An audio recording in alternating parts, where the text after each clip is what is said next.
Hello, everybody, and welcome to the Line Ball All Stars versus the White Cliffs Pool League. In this mini series of 8 episodes, we will play 10 games of Line Ball with a best of 3 format, and then we will play a set of 10 international 8 ball pool games to see who the champion is.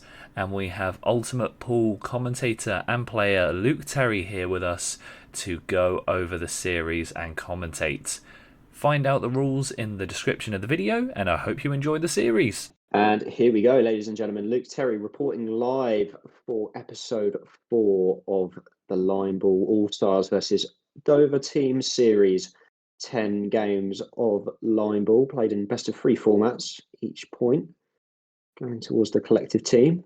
And then 8 games of International 8 Ball afterwards to see who will come out on top.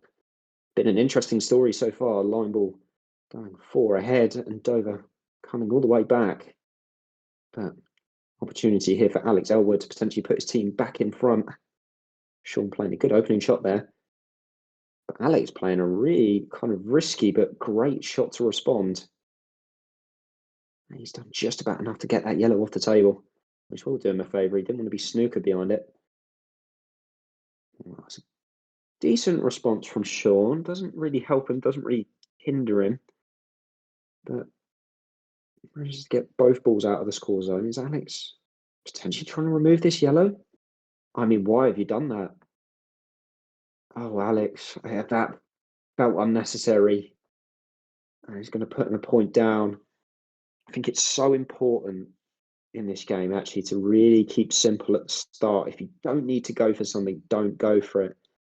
Kind of just ease your way back in. Obviously, Line Ball quite a mind-exhausting game. Like most cue sports, it really takes it out of your brain, and sometimes you just need to warm yourself back in again if you sat down for 5 minutes.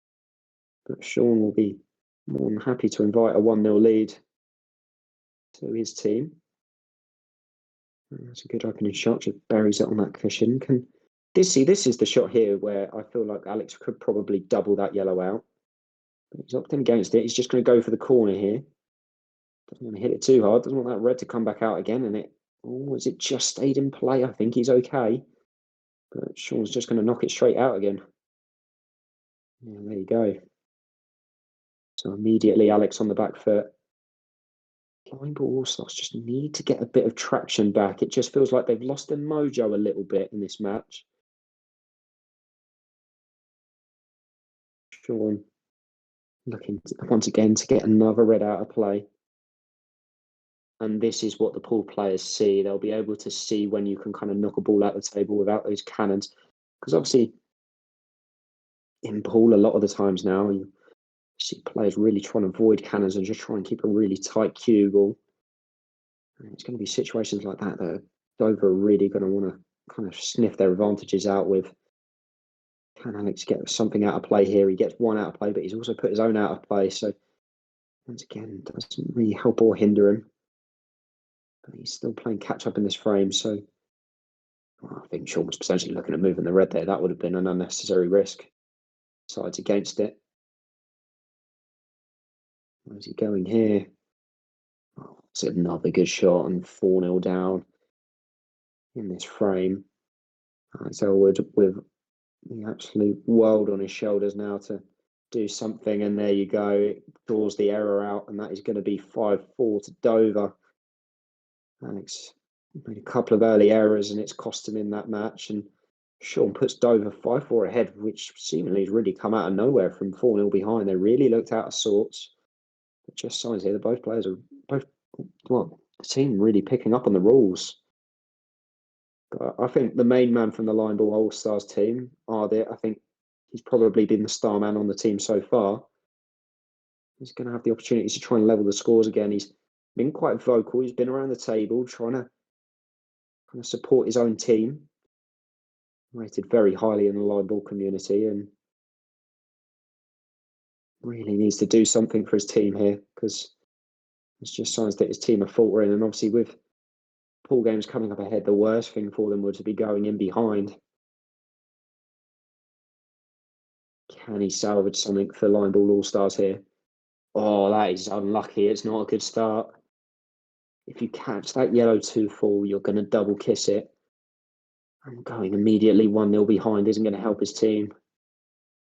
He looked so good at times as Ardit in this match, and just the odd shot of really thrown him out.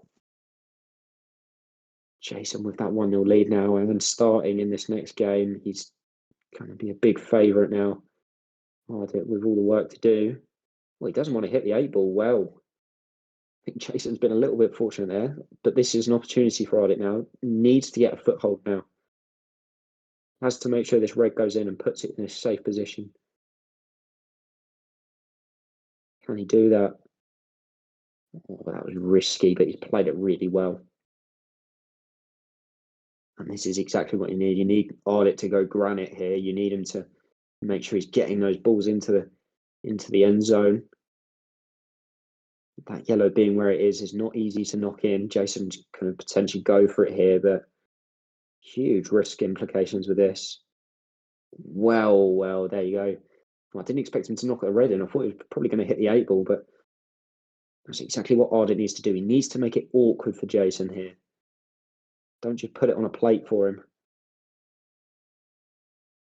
Is Max going to be able to keep the 8-ball in this time? He is. And that spot means there's quite a lot of space in behind the 8-ball here. So Ardit with the opening shot there. Gets it right into that corner. It's a good opener. And Jason just has to follow suit. And this is now what Ardit needs to do. He needs to make sure that Jason's kind of chasing this frame. Make him play the shots. Is he going to try and double this yellow? Once again, this is risky. If it flicks off, goes towards the 8-ball. Yeah, just plays it at a better weight. That's a nice shot. Don't know if Jason can get in behind this red. If he can't, then it's still advantage Ardit. Yeah, nice shot from Jason. Nothing really tracking hugely towards that bottom corner yet, so no pressure really on either player. Oh, Ardit needs that to go in. It's a long way short.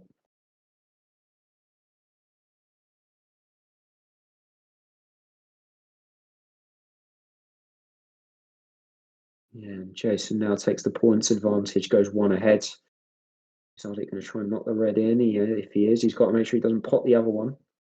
Needs to make sure he doesn't hit the 8-ball either. That's not a bad shot. Pretty good from Ardit. Puts that red in a bit more of a position to be able to knock in, which he can potentially do. He's got the reds on the right side of the table, so Jason now looking to see where he can hide this yellow. This potentially go to a draw rule if Ardit can get that red in.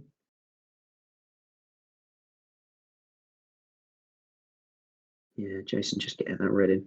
Because he's that kind of one ahead at the moment, kind of going first. He doesn't need to do too much. And Ardit levels the scores there, goes one ahead, getting both balls in. So now it's slight advantage to Ardit again. So momentum can quite easily change in this match. Jason doing himself no favours there, just knocking all the reds further safe. All Ardit's got to do is really just bury these reds in, make sure he doesn't do anything silly. Is he potentially going to try and double the yellow out? Oh no. Oh, Ardit, that's not the situation that you hope for. And that's going to be 6-4 to Dover. And that is going to wrap up the line ball section of this match. They fall 6-4 behind. In conclusion of the line ball matches so far, you just feel like it's got away from line ball all stars a little bit. Dover kind of dug their teeth in, and they're now 6-4 ahead. And come back for part 5 when we will enter the international 8-ball section of this match. But line ball with it all to do. We will be back with you in a little bit.